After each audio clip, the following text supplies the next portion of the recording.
El presidente argentino Javier Milei no pasó desapercibido esta semana en Río de Janeiro, donde sesionó entre lunes y martes la cumbre del G20, que reúne a las principales economías del mundo. Para Milei, la primera jornada estuvo marcada por el momento tenso que se vivió cuando llegó a la sede de la cumbre y fue recibido por el mandatario anfitrión, Luis Ignacio Lula da Silva, que se limitó a darle la mano y posar con él para la foto oficial. Gesto adusto, no hubo palabras.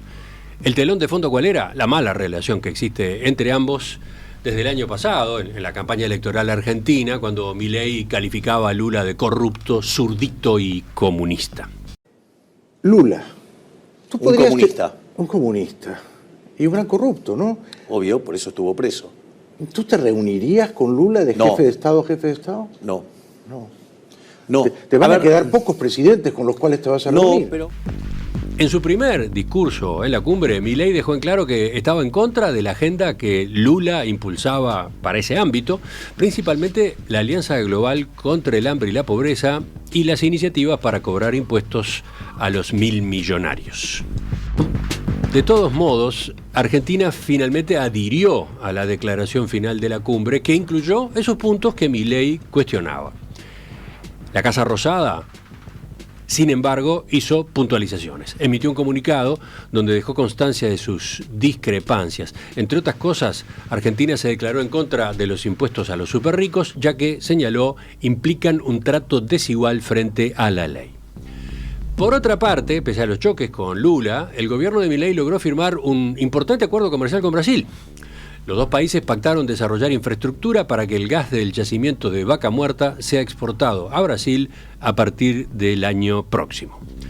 Por último, ayer Milei se reunió con el presidente chino Xi Jinping en un encuentro en el que ambos manifestaron interés en ampliar las relaciones comerciales. Ahí también hubo algo de sorpresa, teniendo en cuenta las diatribas que Milei descargaba cuando era candidato a la presidencia contra los países comunistas, incluido China, con quienes anunciaba que reduciría los vínculos oficiales al mínimo. Vamos a poner el foco acá, para eso estamos con Gonzalo Pérez del Castillo y Leo Arari, que nos acompañan desde temprano, y sumamos a Fernando Gutiérrez, nuestro corresponsal en Buenos Aires. Fernando, buen día. Buen día, Emiliano. ¿Qué tal, compañeros de tertulia? ¿Cómo les va? Te pido que agregues, completes esta introducción que yo hacía para después ir a la discusión entre ustedes. Bueno, estamos viendo lo que se está insinuando desde el mismo día en que Javier Milei asumió la presidencia argentina, ¿no? Él ha tratado de comunicar un cambio drástico en el alineamiento internacional. Les recuerdo que el mismo día que Milei asumió, sus invitados estrellas fueron Volodymyr Zelensky y Víctor Orbán de Hungría, que todo un mensaje, después de haber tenido a Alberto Fernández haciendo buenas migas con el presidente ruso Vladimir Putin.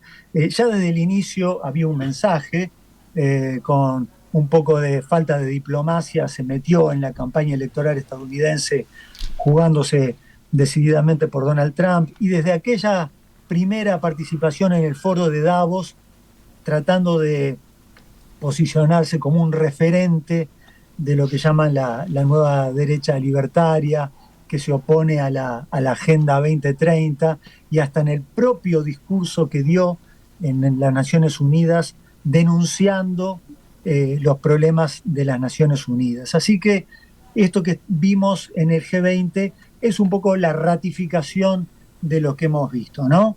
Milei tratando de tomar partido. Unos días antes había estado en la Conferencia de Acción Política Conservadora, allí en la residencia de Donald Trump en la Florida, donde se le dio un trato protagónico, recibió elogios de parte del propio Trump en su discurso, se abrazó con Elon Musk, con Sylvester Stallone, con líderes de la derecha global, con financistas de Wall Street.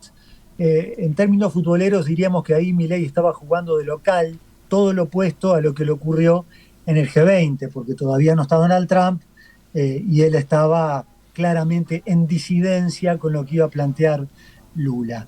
La prensa argentina se hizo un festín con esos detalles que acabas de mencionar.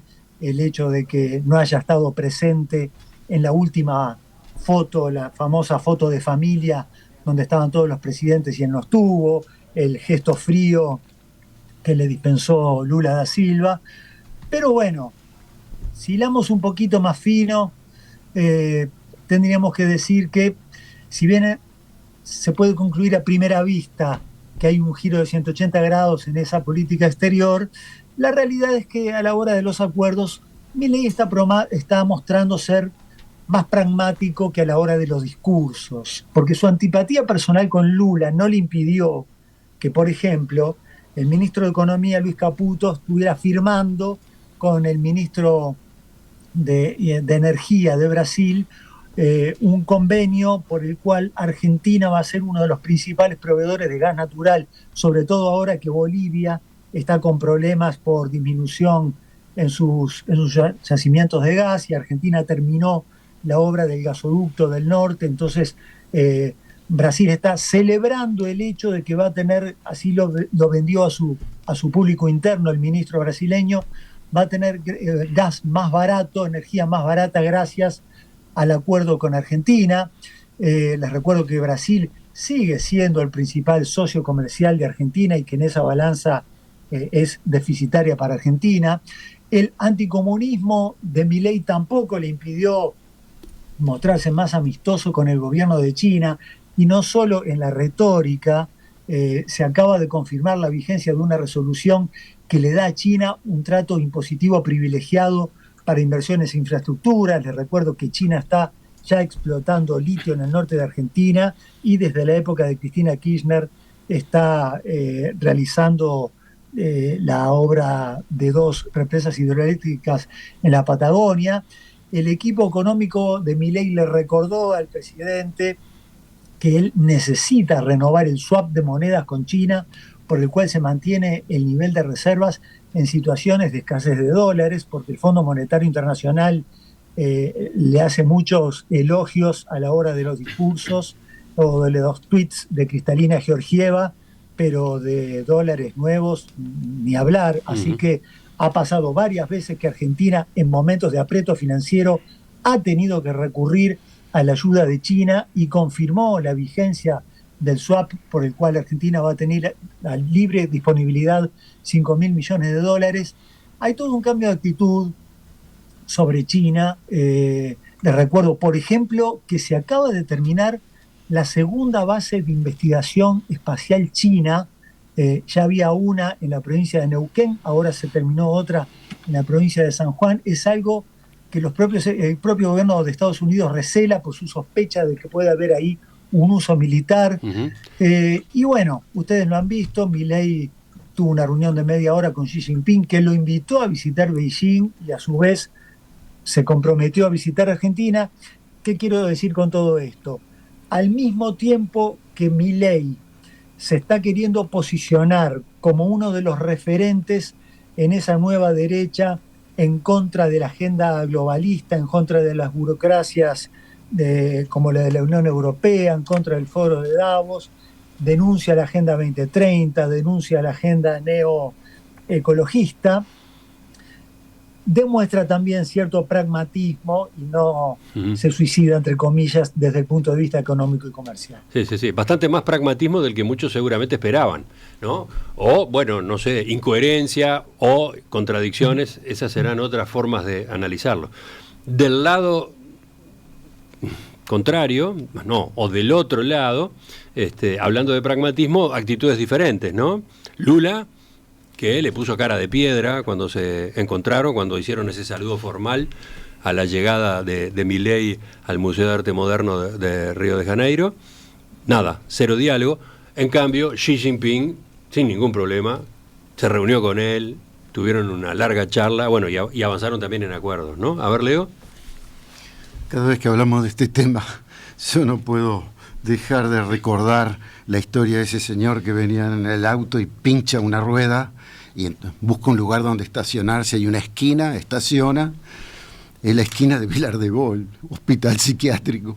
Tipo, saca la rueda, y por accidente se le caen las tuercas en la boca de Tormenta, en la esquina, y mete la mano y no las puede sacar, y hay un loco que está en la ventana mirando y le dice, oiga, ¿por qué no saca una tuerca de cada una de las 3 ruedas y se la pone a la rueda de seguro? Y bueno, va a poder ir con las 3 tuercas asegurando, va a tener 4 ruedas útiles. Y el tipo dice, sí, tiene razón, es una buena solución, nunca hubiera pensado que viniera de un... Dice, sí, soy loco, pero no soy estúpido. Me parece que... ¿A quién estás aludiendo acá? ¿A cuál de estos personajes? Es obvio que Milei son 2 personajes. Como Trump son 2 personajes, Bolsonaro son 2 personajes. El único que es un solo personaje más complejo es Orbán. Pero son actores dentro de una sociedad y de un mundo que ellos consideran de espectadores, de opinión pública, no de electores o de luchadores entre los principios de la democracia. Hace su show y después hace lo que conviene. Es decir, su pragmatismo no es una especie de esquizofrenia, es una posición política asumida, tiene que defender los intereses reales por los cuales está gobernando y lo hace. Y gente con la experiencia política de Xi, chino, no le importa que lo insulten, le resulta impermeable totalmente que digan cualquier porquería. Vamos a vender cuánto, vamos a comprar cuánto cuesta. Eso es lo que les importa.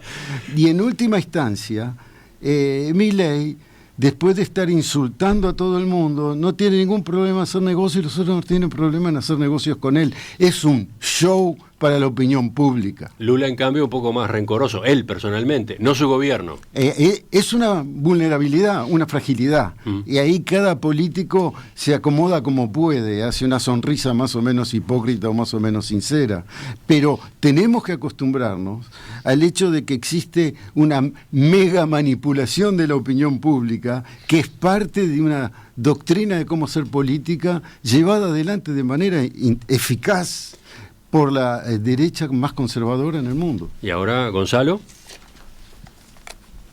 Bueno, sí, estamos hablando de Milei. Yo creo que Milei es un hombre impredecible y contradictorio, totalmente. No podemos entender su firmeza y las cosas que dice en la Argentina, porque tomó un país destrozado, un país maravilloso como es la Argentina, lo tomó destrozado.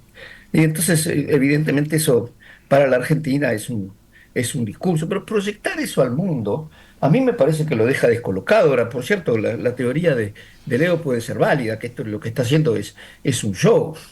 Ahora, una cosa es hacer un show en el podio de Naciones Unidas, donde nadie te puede contestar porque tenés la palabra vos en monopolio, y otra cosa es ir a estas reuniones internacionales, en donde si vos pretendes liberal y dogmático al mismo tiempo, la gente te lo va a señalar. Es decir, el papelón lo vas a hacer igual, porque no podés ser las dos cosas. En un lugar en donde la gente tiene una opinión crítica y te lo van a hacer notar. Yo creo que Milei tiene el problema que, siendo economista, las economías responden a números. Entonces vos tenés que demostrar, porque un filósofo puede ser dogmático y liberal, un religioso, porque esas cosas no son demostrables, pero la economía es mucho más complejo.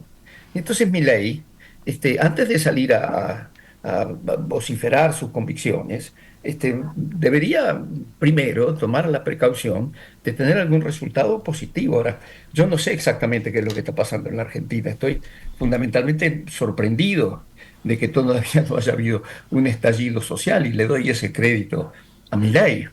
Pero hasta ahora no es que haya tenido resultados muy favorables, y como bien decía Fernando, el Fondo Monetario Internacional le dice que sí, que muy bien, que aplaude, que todo eso, pero hasta ahora no le ha dado una gran mano. Vamos a ver qué pasa con Donald Trump. Ahora, en este momento, meterse así en las manos de Donald Trump, puede parecer conveniente, es una gran potencia, pero también tiene su peligro. Nuevamente, también Fernando hacía referencia a la visita de Macron. Yo no sé por qué Macron, que evidentemente está aislado en su posición en contra del acuerdo con el Mercosur, que a todas luces es más beneficioso para Europa que para los países del Mercosur. Yo no sé por qué Milei le ofreció una plataforma para decir, sí, tiene razón Macron con sus absurdas oposiciones para proteger a la agricultura europea, pero fundamentalmente francesa. Yo no sé por qué Milei se prestó a eso. Estás hablando de la visita de Macron a Buenos Aires, justo antes de la cumbre del G20, ¿no? Que salieron los dos ahí festejando. Los de Macron salieron al balcón de la Casa Rosada a saludar. Exacto, es imperdonable la posición de Macron. Lo ha sido desde siempre, los franceses, con su proyección de la política agrícola común, que ha tenido efectos devastadores en el mundo. Y sigue siendo lo mismo lo que impide tener un acuerdo con el Mercosur, que sería de enorme importancia para ambos. Entonces, yo creo que no es gratis y no es gracioso lo de Milei. Creo que tiene costos muy altos. Veo mensajes de los oyentes, les cuento dos antes de seguir con la palabra de ustedes mismos. Dice, por ejemplo, Álvaro, discúlpeme, pero creo que no se puede hablar de pragmatismo a propósito de Milei, ¿no? El pragmatismo es otra cosa. Acá estamos ante un show de hipocresía global. Lo dice a propósito de Milei y lo dice a propósito de otras figuras, ¿no? Por eso, agrega, por esa hipocresía global, estamos a minutos de estallar por los aires. Un pronóstico muy, muy pesimista. Y después aparece Martín, que a propósito de contradicciones, pregunta, ¿y Mujica? ¿Mujica no es contradictorio? ¿Mujica no entra en esa categoría? Como para complicar un poco más el análisis a propósito de Milei. Leo me mira ahí, capaz que tiene algo para agregar, pero voy primero a Fernando. Sí, voy a tratar de explicar cómo se ve desde Argentina esta situación. No siempre es fácil de comprender, ni siquiera aquí dentro, así que me imagino lo complejo que es desde afuera. Por ejemplo, acá viene otro mensaje de Felipe que dice: Milei tiene cantidad de resultados extraordinarios en menos de un año. Eso no se está evaluando por los panelistas de la tertulia. Milei es el faro mundial de la economía liberal. A Milei le está yendo mucho mejor de lo que se suponía en economía. Venía de muy abajo. Su principal mérito consiste en haber evitado un estallido hiperinflacionario. Algunos dicen que exageraba en su diagnóstico, otros creen que realmente ese riesgo existía. La realidad es que está bajando mucho el nivel de riesgo país, al punto de que algunos creen que está cerca de poder tener acceso al mercado de crédito, algo de lo cual está vedado. Y ahí está uno de los centros de por qué Milei hace lo que hace. Él sabe cómo ganarse los aplausos de los auditorios cuando le invitan, por ejemplo, a la campaña electoral de España, el partido Vox, o cuando lo invitan a eventos de institutos liberales o de la nueva derecha. Él sabe ganarse los aplausos, habla en contra de la agenda ambientalista, de la cultura woke, de las políticas de género, denuncia que hay un avance del marxismo cultural, dice que los principales enemigos de la cultura occidental son internos y que están enquistados en el establishment cultural y en el sistema educativo. Esa es la parte que a él le sale más o menos fácil. Pero después de eso, él no tiene grandes coincidencias con un Donald Trump. Se lo ha hecho saber, curiosamente, hasta Cristina Kirchner. Donald Trump representa el nacionalismo, representa el proteccionismo a la industria nacional, representa el cierre comercial, la suba de las barreras comerciales. Todo lo que va a hacer Donald Trump va a ser negativo para Argentina porque va a implicar una suba de tasas de intereses, porque va a implicar un fortalecimiento del dólar y porque va a implicar necesariamente una caída, como suele ocurrir en esa relación inversa que hay entre fortaleza de dólar y precios de las materias primas internacionales. ¿Pero qué puede hacer Argentina contra eso? No puede hacer absolutamente nada. Argentina fue y seguirá siendo un jugador menor en el G20. Lo era cuando iba como invitada Cristina Kirchner y sus discursos iban a contramano del G20, porque todos hablaban de un tema y ella hablaba en contra de las agencias calificadoras de riesgo o de los fondos buitres. Y ahora Milei esta vez quedó un poco a contramano, hablando en contra de la agenda ambientalista cuando todos están hablando sobre la necesidad de cuidar el planeta. La apuesta de Milei es que con la llegada de Trump él va a tener un discurso un poco más en línea desde el punto de vista de lo que llaman la batalla cultural, y después está buscando otra cosa que no se sabe si va a lograr, pero que es la de compensar toda esa parte negativa que va a implicar el gobierno de Trump, en el sentido de que se va a achicar el comercio internacional y se va a encarecer. Él va a tratar de compensar eso por la vía de tener una llegada más directa y tratar de compensarlo a nivel bilateral. Milei ha dicho expresamente que quiere un tratado con Estados Unidos. No dejó en claro si está hablando de un tratado de libre comercio que implicaría, por ejemplo, el aval del Mercosur, o si está hablando simplemente de que quiere tener un trato privilegiado. ¿Qué es lo que le dicen a Milei sus asesores?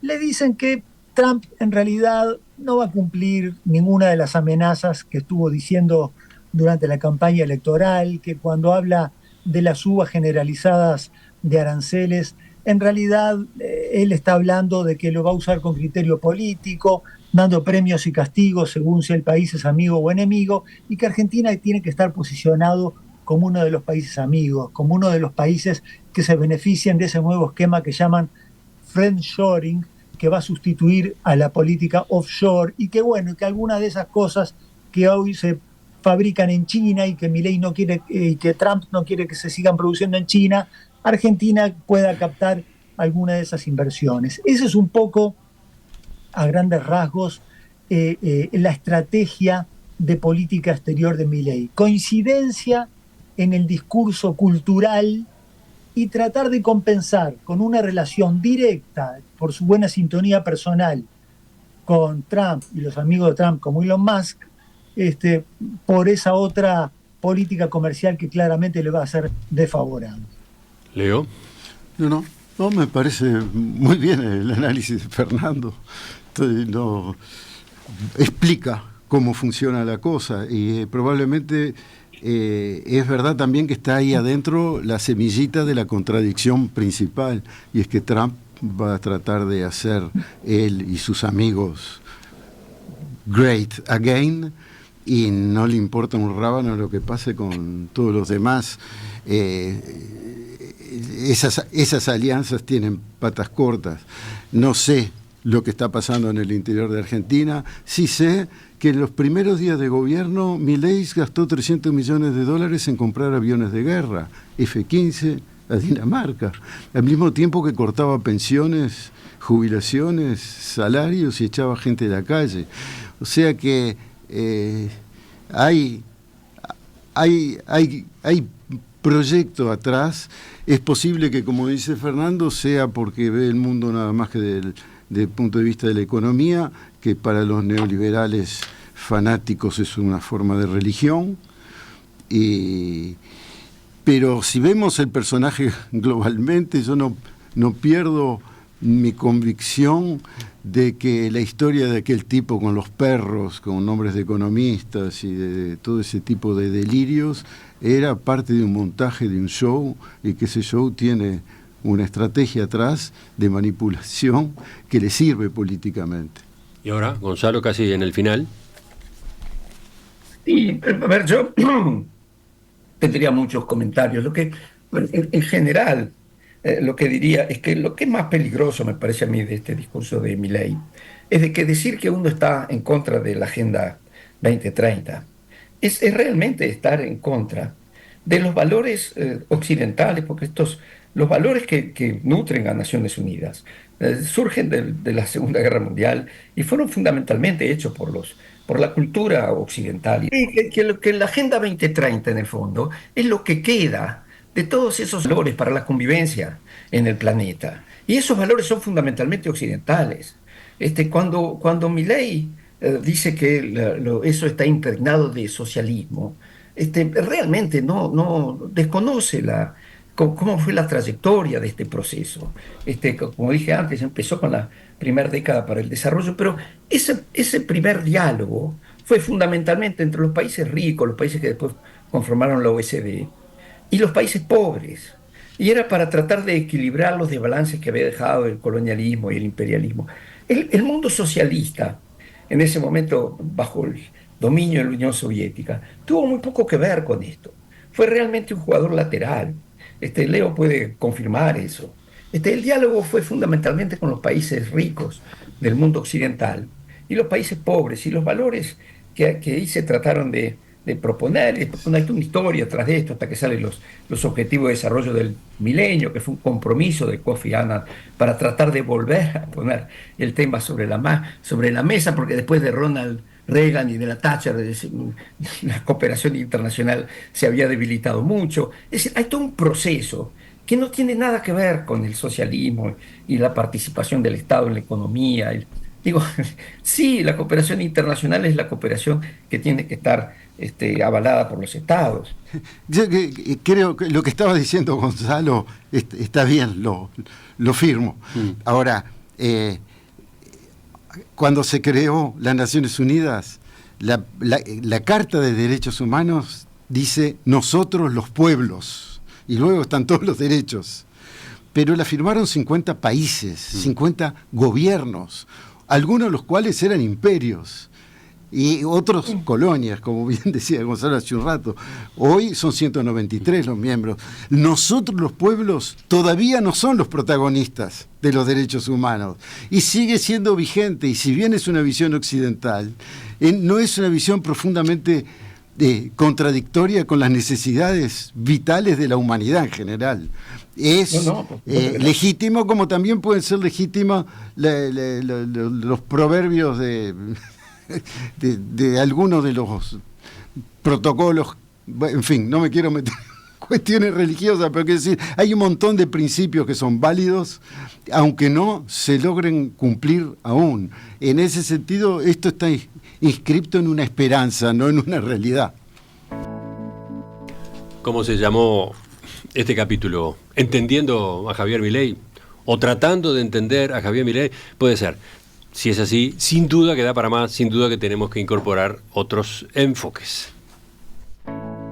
Fernando Gutiérrez, corresponsal de En Perspectiva en Buenos Aires, gracias por tu aporte, gracias por tu participación. Gracias también a Gonzalo Pérez del Castillo y a Leo Harari. Nos mantenemos en comunicación, volvemos a estos enfoques, ¿les parece? ¿Cómo no? Cuando quieras. Muchas gracias, saludos a todos.